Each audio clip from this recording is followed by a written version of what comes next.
প্রিয় দর্শক, আপনাদের সবাইকে শুভেচ্ছা সহ আমন্ত্রণ জানাচ্ছি এনটিভির প্রতিদিনকার আয়োজন স্বাস্থ্য প্রতিদিন অনুষ্ঠানে। আপনাদের সঙ্গে আছি আমি ডাক্তার সাখাওয়াত হোসেন। প্রিয় দর্শক, আজকের এই অনুষ্ঠানে আমরা আলোচনা করব শিশুদের ডায়রিয়া নিয়ে। এ বিষয়ে কথা বলবার জন্য আমাদের সঙ্গে স্টুডিওতে উপস্থিত আছেন একজন শিশুরোগ বিশেষজ্ঞ। চলুন দর্শক, আমরা অনুষ্ঠানের শুরুতেই পরিচিত হয়ে নেই আমাদের আজকের অতিথির সঙ্গে। ডাক্তার ইফতেখার উল হক খান ১৯৭৫ সালের ফেব্রুয়ারিতে ঢাকা জেলায় জন্মগ্রহণ করেন। তিনি ২০০০ সালে ঢাকা মেডিকেল কলেজ থেকে এমবিবিএস ডিগ্রি অর্জন করেন। এরপর তিনি চিকিৎসা বিজ্ঞানে উচ্চতর এফসিপিএস ডিগ্রি লাভ করেন। বর্তমানে তিনি কুমিল্লা ট্রমা সেন্টারে শিশু বিভাগের কনসালটেন্ট হিসেবে কর্মরত আছেন। আপনাকে আমন্ত্রণ জানাচ্ছি। আপনাকে অনেক ধন্যবাদ। যে শিশুদের ডায়রিয়া তো সবারই হয়। আপনি যেহেতু শিশু বিশেষজ্ঞ, সেই জন্য আমরা আলোচনাটা শুধু শিশুদের ডায়রিয়ার মধ্যেই সীমাবদ্ধ রাখবো। তারপরে যদি একটু বলেন যে ডায়রিয়ায় আক্রান্ত যারা হচ্ছে তার মধ্যে শিশুর সংখ্যাই বেশি কেন? শিশুর সংখ্যা বেশি এর কারণটি হচ্ছে দুটি। একটি হচ্ছে যে শিশুরা মায়ের দুধ খাচ্ছে। যখন শিশুরা মায়ের দুধ খায় তখন মায়ের দুধের মধ্যে যে কিছু প্রপার্টি আছে, ল্যাক্সেটিভ প্রপার্টি, যার জন্য অনেক সময় মায়ের দুধ খাওয়া বাচ্চারা একটু ঘন ঘন পাতলা পায়খানা করতে পারে, যেটিকে কিন্তু আমরা সবসময় ডায়রিয়া হিসাবে বলি না। এটি একটি। আর যেটি মারাত্মক সেটি হচ্ছে যে শিশুরা অনেক সময় অনেক কিছু মুখে দিয়ে দিচ্ছে, না জেনে না বুঝে অনেক কিছু মুখে দিয়ে দিচ্ছে, যার কারণে শিশুদের বিভিন্ন ধরনের সংক্রমণের কারণ বেড়ে যায়। এটি একটি।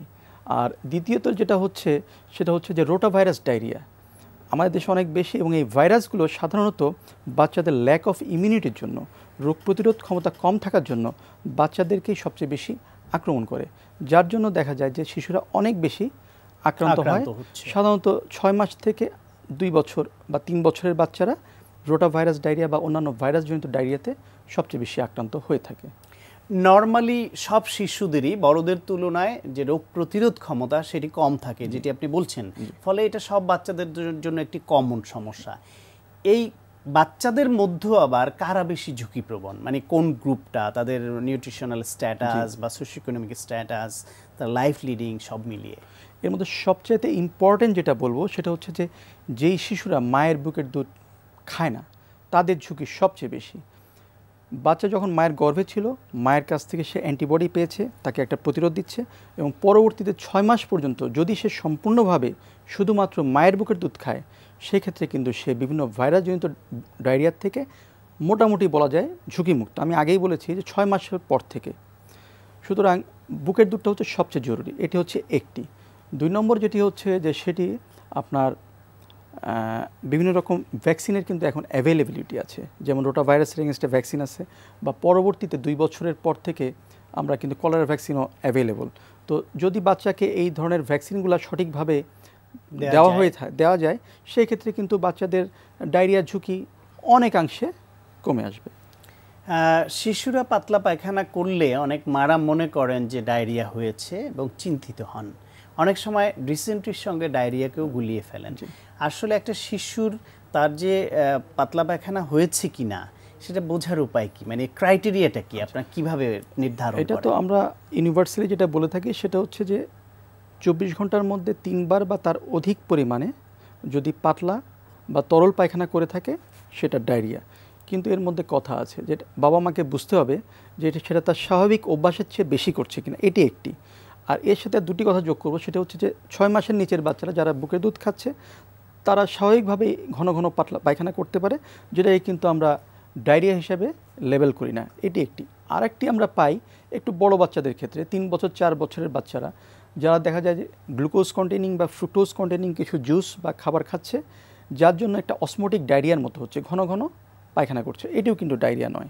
তো এই দুটো ক্ষেত্র ছাড়া যদি বাবা মা বুঝতে পারেন যে তার বাচ্চার যে স্বাভাবিক অভ্যাস ছিল তার চেয়ে অনেক বেশি বারে পায়খানা করছে, অথবা পরিমাণে অনেক বেশি হচ্ছে, অথবা তারল্য অনেক বেশি বেড়ে গেছে, তাহলে বাবা মা মোটামুটি ধরে নিতে পারেন যে তার বাচ্চা শিশু ডায়রিয়ায় আক্রান্ত হয়েছে। ডায়রিয়ায় আক্রান্ত হলে সেই ক্ষেত্রে প্রথমেই প্রশ্ন আসে যে ওই শিশুকে তাৎক্ষণিকভাবে কি করাবে, একে চিকিৎসকের কাছে নেওয়াটা কতটা গুরুত্বপূর্ণ, কখন বা হসপিটালাইজেশন দরকার কিনা যদি একটু বুঝিয়ে বলেন যে কি কি লক্ষণ বা কেমন দেখলে সেই পর্যন্ত ঘরেই চিকিৎসা দিতে পারেন, প্রাথমিক চিকিৎসা, এবং কি করবেন এবং কখন তাকে চিকিৎসকের কাছে নেবেন? এই ব্যাপারে আমি ফার্স্টে যেটা বলবো সেটা হচ্ছে যদি বাচ্চা বুকের দুধ খেয়ে থাকে তাকে বুকের দুধটা সঠিকভাবে কন্টিনিউ করতে হবে। 6 মাসের নিচের বাচ্চা শুধু বুকের দুধ খাবে এবং পরবর্তী 6 মাসের পরের থেকে বাচ্চাদের বুকের দুধ চলবে, পাশাপাশি অন্যান্য স্বাভাবিক খাবার বাচ্চাটি যেটা পাচ্ছিল সেটা কন্টিনিউ হবে। এবং আমরা যেটা বলি স্বাভাবিক হয়তো সেদিন 2 বার বা 3 বার খাচ্ছিল, ডায়রিয়া আক্রান্ত হলে তাকে একটু বাড়িয়ে দিতে হবে, হয়তো 5 বার বা 6 বার দেওয়া লাগবে। যদিও সে খেতে চাইবে না, তাকে অবশ্যই চেষ্টা করতে হবে। এটি হচ্ছে 1 নাম্বার। 2 নম্বর হচ্ছে তাকে ঘন ঘন খাবার স্যালাইন দিতে হবে।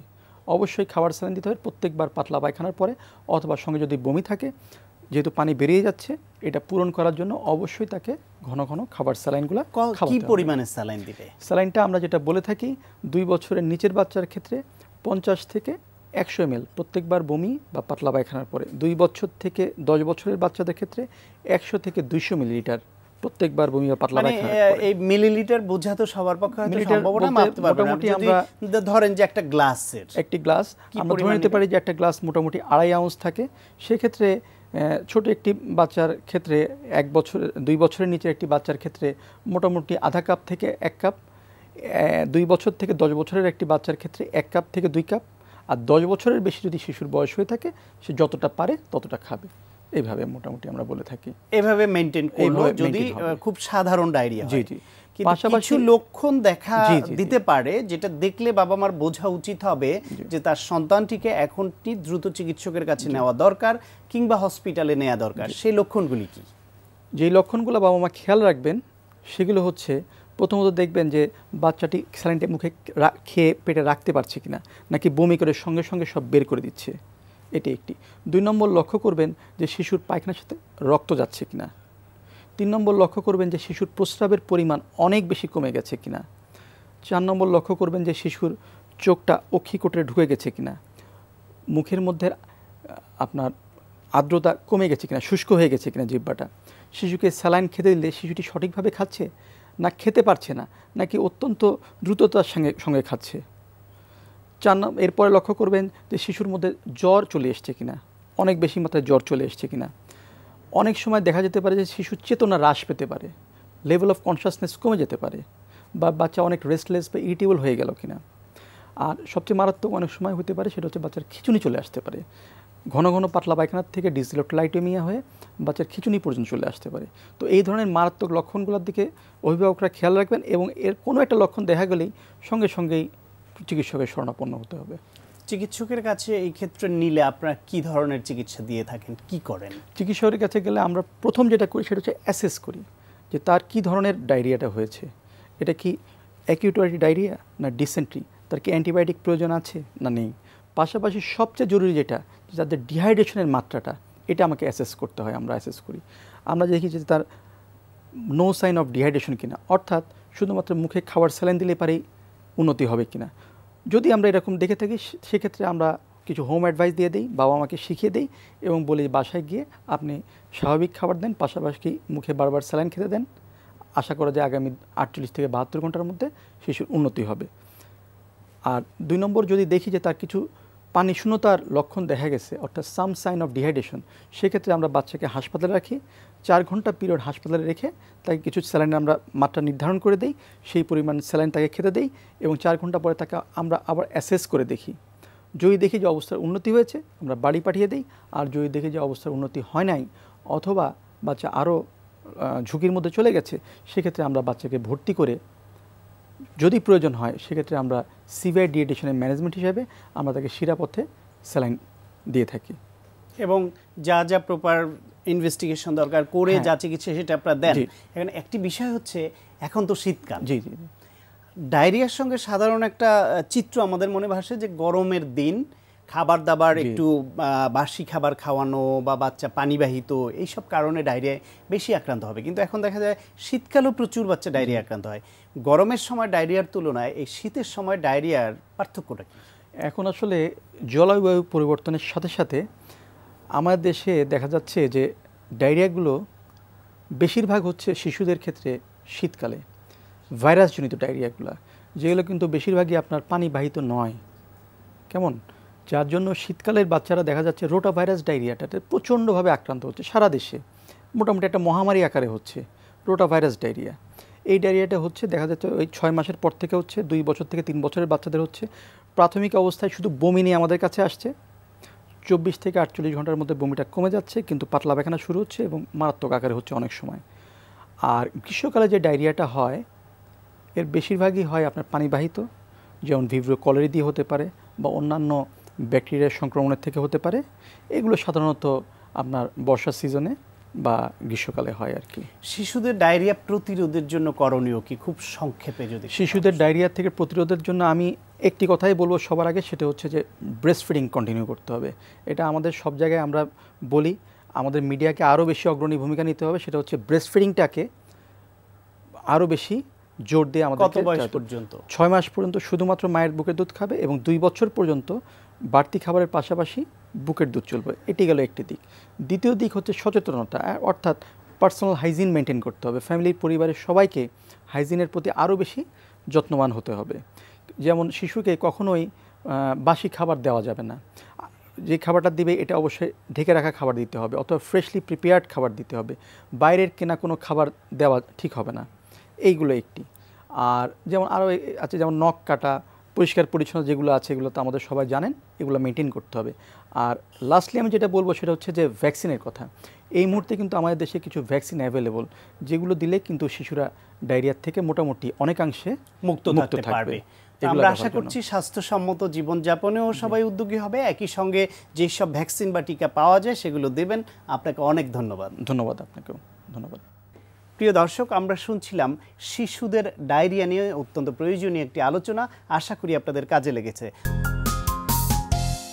স্ট্যান্ডিং ওয়ারিয়ার পোজ আপনার লোয়ার ব্যাকের জন্য খুবই মানে জরুরি একটা মুভমেন্ট। এইটা আমরা স্ট্যান্ডিং অবস্থা করার কারণটা হচ্ছে স্ট্যান্ডিং অবস্থা করাটা ইজ মোর ইজিয়ার, এবং এই জিনিসটা স্ট্যান্ডিং অবস্থায় করলে যে জিনিসটা হয়, এটা আমরা যে জিনিসটা মানে এই জিনিসটার ভিতরে মানে অ্যাক্টিভেট হয়ে যায়, সেটা হচ্ছে আপনার thigh muscle, hamstring muscle, hip muscle, lower back, shoulder muscle, everything basically মানে স্পাইনের সাথে স্ট্যাবিলাইজিং যে জিনিসগুলো আছে with the pelvic floor, pelvic muscle, abdominal muscle, প্রত্যেকটা জিনিসই স্ট্রেচড আউট এবং কন্ট্রাকশন একই সাথে হচ্ছে। এখন এই জিনিসটা করলে যে জিনিসটা হবে, এটা সাইকোলজিক্যালি কিন্তু একটা ইম্প্যাক্ট থাকে। এই এক্সারসাইজ করার সময় দেখা যায় psychologically the people become more মানে ওয়ারিয়ার মেন্টালিটি। আসলে এটা মানে কিছু হরমোনে কিন্তু কিছুটা হয়, মানে সিক্রেট করে এই ইয়েতে মানে পোজে, এই কারণে এটা বলা হয়েছে ওয়ারিয়ার পোজ। তো এখন কি দেখবো আমরা কীভাবে এই পোজটাকে মানে করে মানে ইনক্লুড করে লোয়ার ব্যাক এবং আপার ব্যাকটাকে কীভাবে হেলদি করা যায়। ওকে, রেডি? ওকে, প্রথমে যে জিনিসটা করবো, লাঞ্জিং মুভমেন্টে থাকবো। ইয়েস, 2 পা তখন স্ট্রেট থাকবে। যে পাটা সামনে আছে তার অল্টারনেটিভ হ্যান্ডটা অ্যাক্টিভেট হবে। Okay, ready? Breath in. যখন সে ব্রেথ ইন করছে, you see this leg is coming front, এই হাতটা অ্যাক্টিভ হচ্ছে, উপর দিকে উঠে যাচ্ছে এবং এইখানে হি ইজ বেন্ডিং। ঠিক আছে, কিন্তু খেয়াল করুন with the spine, not with the অ্যাবডোমিনালস।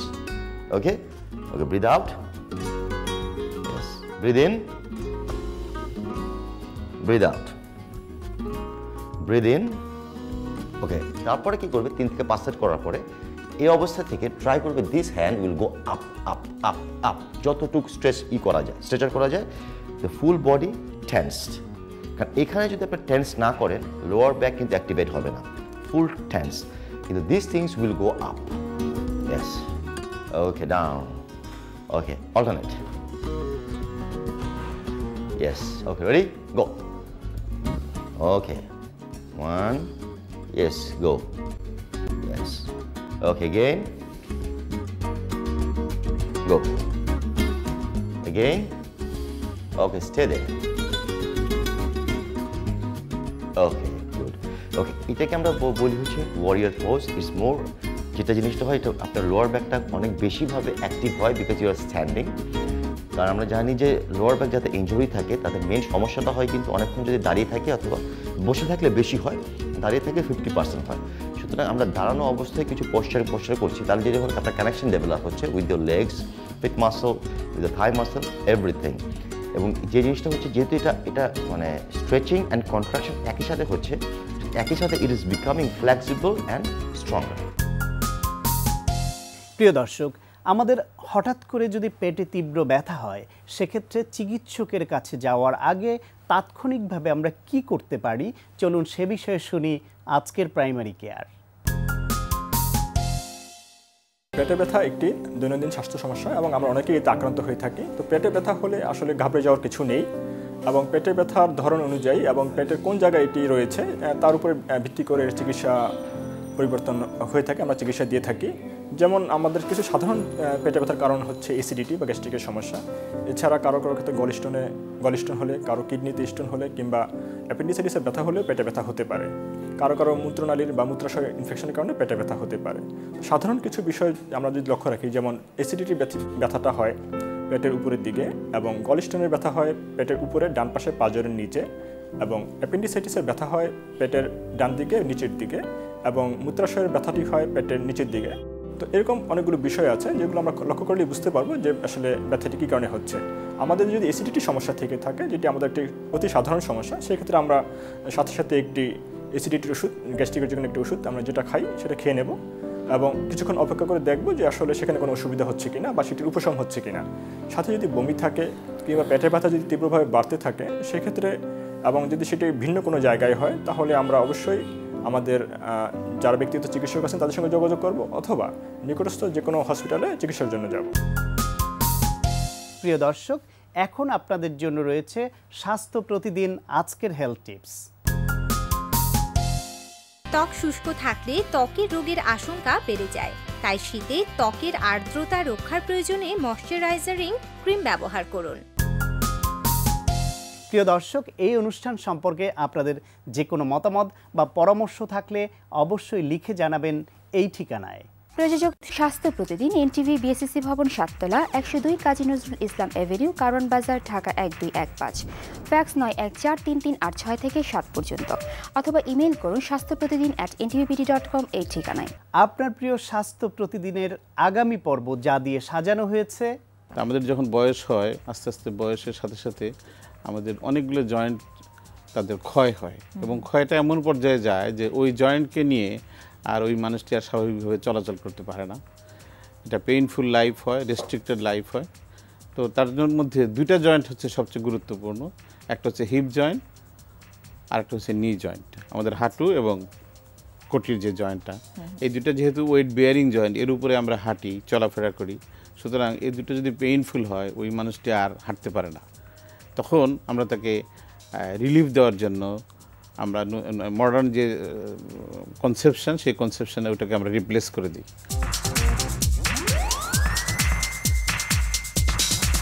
প্রিয় দর্শক, বিশ্বের যে কোনো প্রান্ত থেকে যে কোনো সময় এনটিভিতে সম্প্রচারিত আপনার প্রিয় স্বাস্থ্য প্রতিদিন অনুষ্ঠান দেখার জন্য ভিজিট করুন আমাদের পূর্ণাঙ্গ ওয়েব পোর্টাল www.ntvbd.com।